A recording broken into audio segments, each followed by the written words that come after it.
सास ने बहू को अचार के लिए डांटा, लेकिन सच सामने आते ही उसकी आंखों में आंसू आ गए। सुबह के 7 बजे थे। पूरे घर में आम और मसालों की खुशबू फैली हुई थी। नई नई बहू पूजा बड़े प्यार से आम का अचार बना रही थी। उसने अपनी सास कमला देवी को खुश करने के लिए रात भर मेहनत की थी। हर मसाले को नाप कर डाला था और हर काम बड़े ध्यान से किया था। तभी कमला देवी रसोई में आई। उन्होंने बिना कुछ कहे अचार का एक टुकड़ा उठाया और चखा। अगले ही पल उनका चेहरा गुस्से से लाल हो गया। पूजा, यह कैसा अचार बनाया है तुमने? उनकी तेज आवाज़ पूरे घर में गूंज उठी। पूजा घबरा गई। उसने धीरे से कहा, माँ जी, मैंने पूरी कोशिश की है। कमला देवी ने गुस्से में मर्तबान मेज पर रख दिया और बोली, कोशिश से घर की इज्जत नहीं बनती। इस अचार में ना स्वाद है ना खुशबू। अगर कोई मेहमान इसे खा ले तो क्या सोचेगा?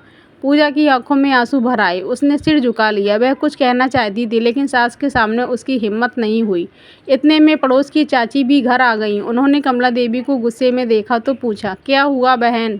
कमला देवी बोली, देखो, मैंने बहू को अचार बनाना सिखाया था, लेकिन इसने सब खराब कर दिया।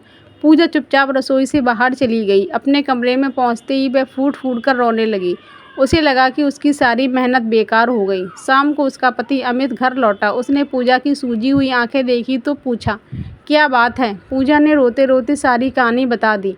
अमित ने उसका हाथ पकड़कर कहा, अगर आज गलती हुई है तो कल उसे सुधार भी सकते हैं।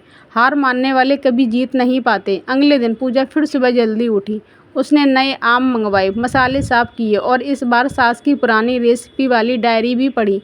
उसने हर बात का ध्यान रखा। 10 दिन बाद अचार तैयार हो गया। इस बार पूजा ने डरते डरते अचार का मर्तबान कमला देवी के सामने रखा। कमला देवी ने अचार चखा। कुछ पल तक भी चुप रहीं। फिर उन्होंने दूसरा टुकड़ा खाया। उनकी आंखें नम हो गईं। उन्होंने धीरे से कहा, पूजा, आज तुम्हारे हाथों में वही स्वाद है जो कभी मेरे हाथों में हुआ करता था। पूजा हैरान रह गई। कमला देवी ने उसका हाथ पकड़कर कहा, उस दिन मैंने तुम्हें इसीलिए डांटा था ताकि तुम हार ना मानो। मैं चाहती थी कि तुम सीखो और इस बार घर की परंपरा को आगे बढ़ाओ। पूजा की आंखों से भी आंसू बहने लगे। उसने सास के पैर छुए। कमला देवी ने उसे गले लगा लिया। उस दिन के बाद दोनों ने मिलकर अचार बनाना शुरू किया। धीरे धीरे उनके अचार की चर्चा पूरे जिले में होने लगी।